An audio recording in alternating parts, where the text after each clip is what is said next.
Olá, vamos começar mais uma aula aqui, aula de número 4, e agora nós vamos falar das figuras rítmicas. O que são as figuras rítmicas, né? Traduzindo aqui, são os sinais que indicam a duração dos sons e silêncios. Falando de uma forma bem clara, né? É aquele monte de bolinha com tracinho, com um monte de desenho que tem na partitura lá, que a gente costuma falar que são as notas ou as pausas. O nome que abrange tudo isso são as figuras rítmicas, tá ok? Aqui tem um exemplo, né? De alguns nomes de elementos que fazem parte da figura rítmica, né? Então, o que a gente costuma falar de bolinha, né? O nome correto é a cabeça. E vejam que ela não é totalmente circular, né? É meio, de certa forma, um pouco oval, né? Esse tracinho que tem, que pode estar tanto na subindo, acima ou abaixo da cabeça, né? É chamado de haste. E este tracinho curvo que tem algumas notas, né? As notas de duração mais curta, a gente chama de colchete. Tem outro nome também de bandeirola, enfim. Mas isso aqui é mais uma referência, né? Só para vocês saberem que essas coisas têm um nome, né? E... Mas o mais importante não é saber isso. É bom saber, mas o mais importante é saber o que significa, né? Então aqui nós temos a tabela, isso é a coisa mais importante para vocês entenderem. Antes da gente sair falando dos nomes aqui, né? Vejam aqui quais são os símbolos, né? Temos essa bolinha aqui que ela não tem nenhuma haste, tem só a cabeça e não é preenchida, né? Depois nós temos uma cabeça também sem ser preenchida e uma haste. Aí depois a cabeça totalmente preenchida, né? Tá toda pretinha aqui com outra haste. Aí vai seguindo, tá vendo? Vocês percebam que vai sendo adicionado informações, né? Então aqui não tinha haste nenhuma, aqui colocou só a haste, aqui manteve a haste, mas pintou. E aqui você pega a nota anterior e vai adicionando um colchete, dois colchetes, três colchetes, quatro colchetes, certo? Quais são os nomes? Antes da gente falar os significados, né? É, os nomes dados a essas notas são as mais comuns, essas figuras, melhor dizendo, né? Semibreve, mínima, semínima, colcheia, semicolcheia, fusa e semifusa. E o que significa? Depois a gente parte aqui para as demais informações, né? Qual o significado prático, né, para a gente comparar uma com a outra? Esta nota aqui elas representam a duração da execução da nota, né? Esta figura. Então, por exemplo, esta aqui, a semibreve, dura o dobro da mínima. A mínima dura o dobro da semínima. A semínima dura o dobro da colcheia. A colcheia dura o dobro da semicolcheia. A semicolcheia é o dobro da fusa e a fusa é o dobro da semifusa. Então, até a gente tem aqui embaixo, aqui, antes de falar das pausas e da razão aqui, a gente tem aqui uma comparação, né? Uma semibreve é igual a duas mínimas. Uma mínima é igual a duas semínimas. Uma semínima é igual a duas colcheias, e assim por diante. Então, vocês vão tendo as relações aqui. Então, por exemplo, o tempo... Suponha, por exemplo, que uma semibreve... A gente pode fazer até o cálculo inverso, né? Faz de conta que uma semibreve dura 2 segundos. Quanto tempo vai durar a mínima? Ela vai durar 1 segundo, porque a semibreve é o dobro. Então, se essa aqui dura 2, essa aqui é 1. Se essa aqui é 1, essa aqui é meio. Se essa aqui é meio, essa aqui é 1/4. E assim por diante, né? Então, outra comparação, assim, usando outro número aqui, que vai ser bastante comum depois mais para frente. Vocês vão entender o porquê. Suponhamos que a semibreve dure 4. Vou falar que é 4 segundos, mas pode ser 4 qualquer coisa. Se ela dura 4 segundos, a mínima dura 2 segundos, a semínima 1 segundo, a colcheia meio segundo, a semicolcheia 1/4 de segundo, a fusa 1/8 e a semifusa 1/16. Tá certo? Então, o importante entender é isso, é a relação de dobros ou metades, correto? Então, para cada figura, a figura mais próxima, ela vai durar o dobro ou a metade, né? Depende se você tá aumentando ou diminuindo a duração, né? E o mesmo vale para as pausas. O que eu quero dizer com isso? Porque na sua música não vai ter notas o tempo todo. Assim, pode até ter, é possível, mas provavelmente em algum momento tem alguma pausa ali.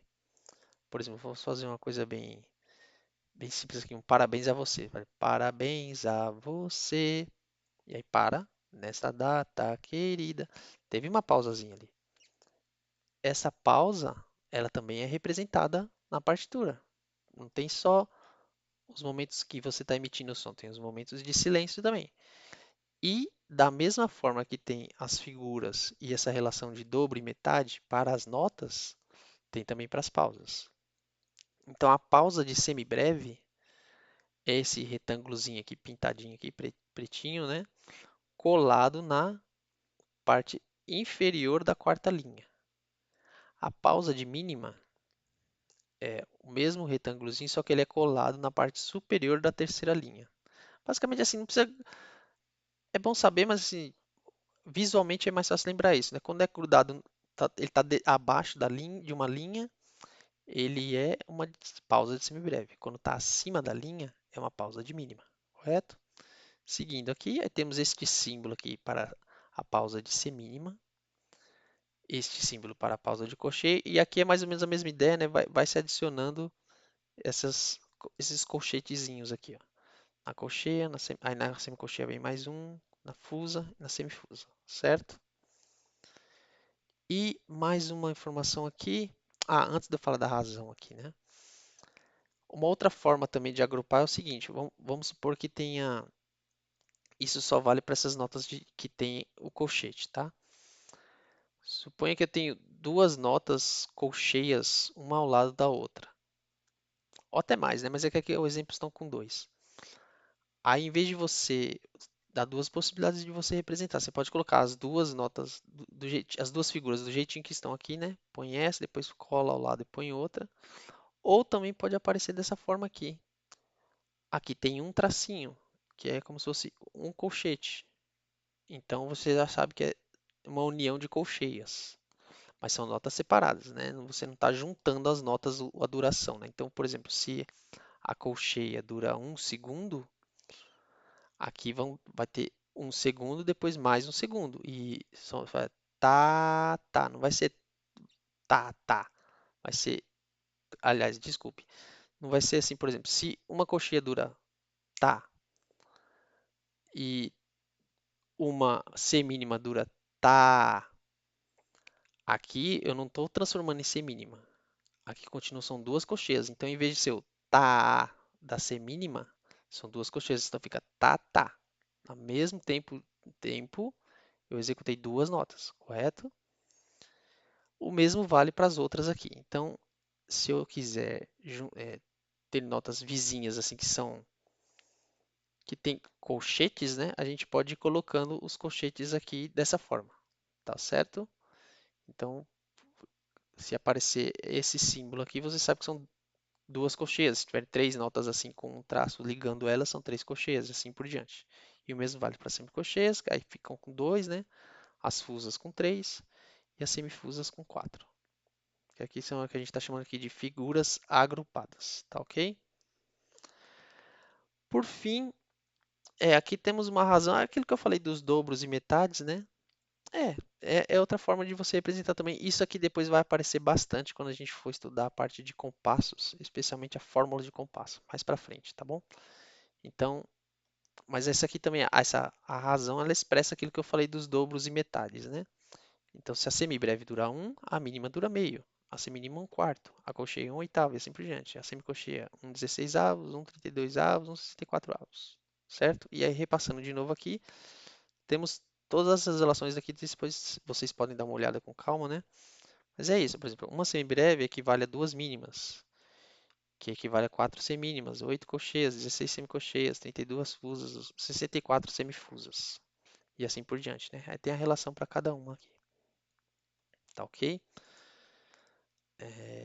Isso aqui é importantíssimo, tá, pessoal? Então, é, É o básico do básico aqui, você tem que saber isso. Você pode até no início é comum você se atrapalhar com os nomes, né? Que não são tão intuitivos assim, né? Mas a relação de tempos que ela representa, né, de duração, é importante saber, tá bom? Então, foquem principalmente nisso.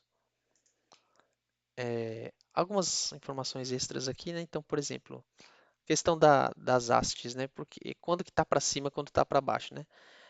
Uma convenção que tenha que não necessariamente é seguida por qualquer compositor, mas, por exemplo, softwares de escrita de partituras certamente seguem, que até a terceira linha você pode colocar a haste para cima. Da terceira linha em diante, né, aí você coloca a haste para baixo. Basicamente é para ficar mais próximo aqui, mais centralizado, né? Se nessa, por exemplo, se nessa nota aqui eu colocasse uma haste para cima, ia ficar muito para cima aqui, né? Muito fora. Então é mais a ideia para ficar algo centralizado. Como a terceira linha é o centro, né, da pauta, aí ela é a referência para você colocar para cima e para baixo. Vejam que, por exemplo, nessa terceira linha tem um exemplo tanto para baixo quanto para cima. Aqui tá tanto faz porque justamente é o centro, né? Então pode ser tanto para cima quanto para baixo. Agora nas demais, aí você segue essa convenção, tá certo? Ah, outro ponto importante. As notas que devem ser tocadas juntas escrevem-se uma em cima da outra. Se forem notas vizinhas, escreve-se lado a lado. O que é isso, né? Por exemplo, quem toca um instrumento harmônico, violão, piano, quando você vai tocar várias notas ao mesmo tempo. Então, elas são colocadas uma em cima da outra, porque se eu colocar uma aqui, outra aqui, aí dá a entender que são momentos diferentes. Eu começo uma, depois eu toco a outra, depois eu toco a outra. Mas não, a ideia é que você toque tudo ao mesmo tempo. Então, elas são colocadas uma em cima da outra. Aí, quando não dá para colocar? Nessas situações aqui, por exemplo, ó, estamos na clave de Sol, né? Eu tenho um Dó e um Ré. Se eu colocasse esse Ré em cima desse Dó, ia misturar a figura aqui. Ia ficar bem difícil de ler. Então, nessas situações, por exemplo, que é um Dó e um Ré, que são notas vizinhas, né? Que nem aqui um Sol e um Lá, aí você põe uma ao lado da outra. Mas se já tem uma diferença de duas notas, que aqui no caso é um Dó e um Mi, aí a gente põe em cima, tá certo? Esses sinais aqui, desconsidere por um momento, vamos aprender mais para frente, mas só para vocês saberem, é um sinal de bemol, tá? Mas mais para frente a gente vai entender o que que é isso, tá bom?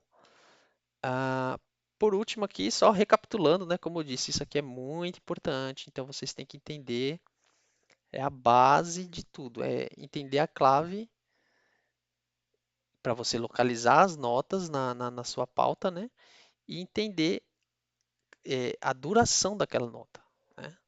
Então aqui temos outras formas de representar, né?